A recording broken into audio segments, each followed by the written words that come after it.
ইউনূস সাহেবকে নিয়ে অপমান করলে, তাকে গ্রেফতার করে হাসিনার বাপকে যারা মেরেছে 47 বছর পরে ফাঁসি দিয়েছে, যারা বিএনপির বিপক্ষে অবস্থান করে তাদেরকে গ্রেফতার করা হচ্ছে। আমরা মুসলমান হিসাবে আমাদের আল্লাহকে যেই ব্যক্তি গালিগালাজ করে তাদেরও আমরা ফাঁসি চাই, ঠিক কিনা বলে?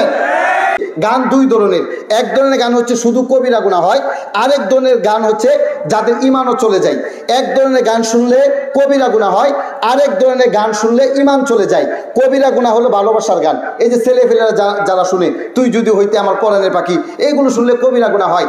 আর ওই যে বাউল গান, পালা গান, যেই সমস্ত গানগুলো নামাজ পড়া টুফি না খুললাই চায়ের স্টলে বসে বসে চা খান আর শুনেন আর বলেন আরে শরীয়তের মোল্লারা কি জানে, হুজুররা কি জানে, মোহাম্মদ আসপাগলি বালা জানে, এই যে গান, এই গান শুনলে ইমান চলে যায়। আওয়াজ করে বলেন কি চলে যায়?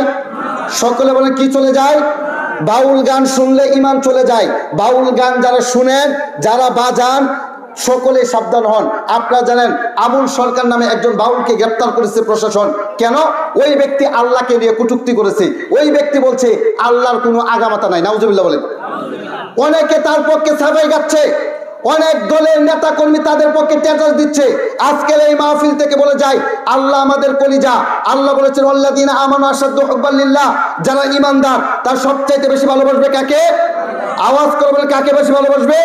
জানের চাইতে, মালের চাইতে, সন্তানের চাইতে, সব কিছুর চাইতে আল্লাহকে ভালোবাসবে। মনে রাখবেন কোন মুসলমান আল্লাহ বিদ্বেষী হতে পারে না, সে সমাজ বিদ্বেষী হতে পারে, রাষ্ট্র বিদ্বেষী হতে পারে, নিজের জান দিতে পারে, মা বাবাকে পর করতে পারে, সন্তানকে এতিম বানাতে পারে, স্ত্রীকে বিধবা বানাতে পারে, এরপরে কখনো কোনোদিন আল্লাহ বিদ্বেষী হতে পারে না, ঠিক কিনা বলেন? এই আবুল সরকার আল্লাহর বিপক্ষে কথা বলেছে, রাসূলের বিপক্ষে কথা বলেছে, অনেকগুলো কটূক্তি সে করেছে। এই জন্য যে এই ব্যক্তি আল্লাহর বিদ্বেষী, ওই ব্যক্তি মুসলমানের জানের দুশমন, ঠিক কিনা বলেন? যেই ব্যক্তি ওই আবুল সরকারের পক্ষে কথা বলবে, সামনে নির্বাচন আসতেছে, মনে রাখবেন যারা আবুল সরকারের পক্ষে অবস্থান নেবে, যারাই বলবে এটা দেশের সংস্কৃতি, এই সংস্কৃতি বন্ধ করা যাবে না, আবুল সরকারকে ছেড়ে দিতে হবে। মনে রাখবেন আল্লাহর বিপক্ষে বললে যদি ওই ব্যক্তির গায়ে না লাগে, ওই ব্যক্তির নেতাকে বললে গায়ে লাগে, নেত্রীকে বললে গায়ে লাগে, তার খালেদা জিয়াকে বললে গায়ে লাগে, হাসিনাকে বললে গায়ে লাগে, আল্লাহকে বললে গায়ে লাগে না। মনে রাখবেন ওই ব্যক্তির ইমানই নাই, ঠিক কিনা বলেন? হাসিনাকে বললে অনেকে চোখ রাঙ্গায়। আমার মাহফিলে একজন বক্তা এই সেই বলেছে এই জন্য আমার চাকরি যাই অবস্থা। খালেদাকে বললে বর্তমানে বিএনপির লোকেরা সহ্য করবে না, তাহলে আল্লাহ কি খালেদার চাইতেও ছোট, হাসিনার চাইতেও ছোট? আমরা মুসলমান, আমরা সব কিছুর চাইতে আল্লাহকে বেশি ভালোবাসি, ঠিক কিনা বলেন? সম্মানিত উপস্থিতি, সুতরাং এনসিপির ভাইরা, বিএনপির ভাইরা, জামাত ইসলামের ভাইরা, আল্লাহর বিদ্বেষী হওয়া যাবে না। ক্ষমতার জন্য, রাষ্ট্রের জন্য আল্লাহকে অসন্তুষ্ট করা কোন মুসলমানের জন্য জায়েজ হতে পারে না, ঠিক কিনা বলেন?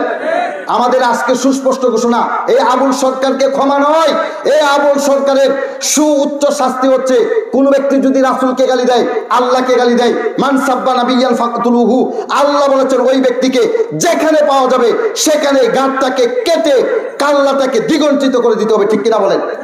আমাদের দাবি বর্তমান ইন্টারিম সরকার যে আছেন ইউনূস সাহেবকে বলবো যে তাকে চূড়ান্ত শাস্তি দিতে হবে। আমার আল্লাহকে নিয়ে অপমান করেছে, ইউনূস সাহেবকে নিয়ে অপমান করলে তাকে গ্রেফতার করে হাসিনার বাপকে যারা মেরেছে 47 বছর পরে ফাঁসি দিয়েছে, যারা বিএনপির বিপক্ষে অবস্থান করে তাদেরকে গ্রেফতার করা হচ্ছে।